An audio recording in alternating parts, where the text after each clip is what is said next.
13-ноябрга карата күндүн маанилүү жаңылыктары саламатсыздарбы? Кыргызстан балдарды уруп жазалоого тыюу салуу милдеттенмесин алды. Кыргызстан, Панама, Уганда, Бурунди, Шри-Ланка жана Чехия менен бирге балдарды уруп жазалоого тыюу салуу милдеттенмесин алды. Бул тууралуу The Guardian басылмасы жазды.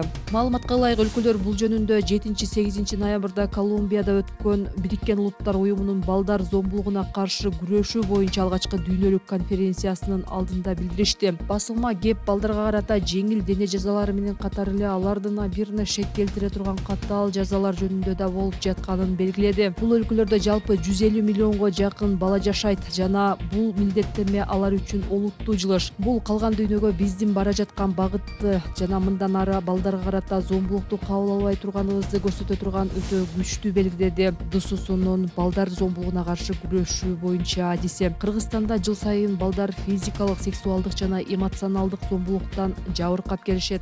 Депутат Бекешев Бишкектин жолдоруна троллейбустарды кайтарууга чакырды. Депутат Дастан Бекешев парламенттин 13-ноябрдагы жыйынында бийликти Бишкектин жолдоруна троллейбустарды кайтарууга чакырды. Ал шаарда коомдук транспорт жетишпей жатканын белгиледи. Троллейбустар жок, адамдар жумушуна жана окуусуна өз убагында жете албай жатат. Шаардыктардан өтө көп даттануулар болууда. Качан коомдук транспорт маселеси чечилет? Кандай болгондо да троллейбустарды каттамга чыгаруу керек, деди ал. Май айынын башында Бишкек мэриясы Ош шаарына 100 троллейбус берип, алардын ордуна 120 электр автобус алары белгилүү болгон. Жергиликтүү активисттер электробустардын аккумулятор батареяларын экологиялык жактан коопсуз сактоо жана утилдештирүү маселеси жараларын айтып, бул чечимге каршы болууда. 29 августта Бишкек шаардык кеңеши 100 троллейбусту Ош шаарына берүү чечимин жактырган. Мындан тышкары кала бийлиги Нарын шаарына 6, Баткен облусуна 9 троллейбус берген.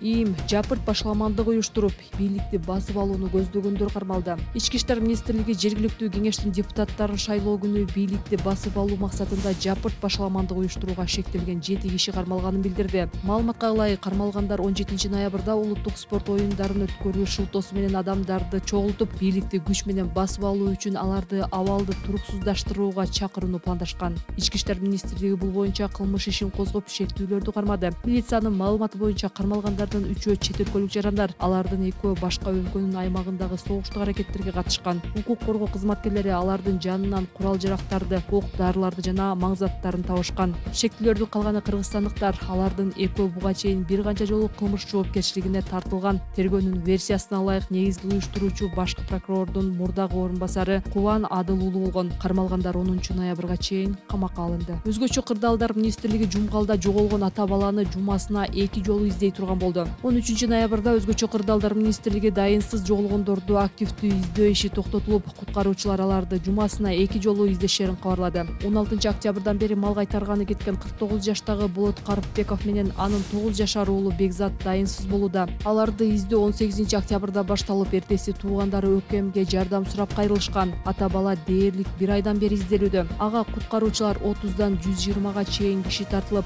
дрондор жана тик учакта жөнөтүлгөн. Ишти ÖKMдин башчысы Бообек Ажикеев жеке көзөмөлүнө алган.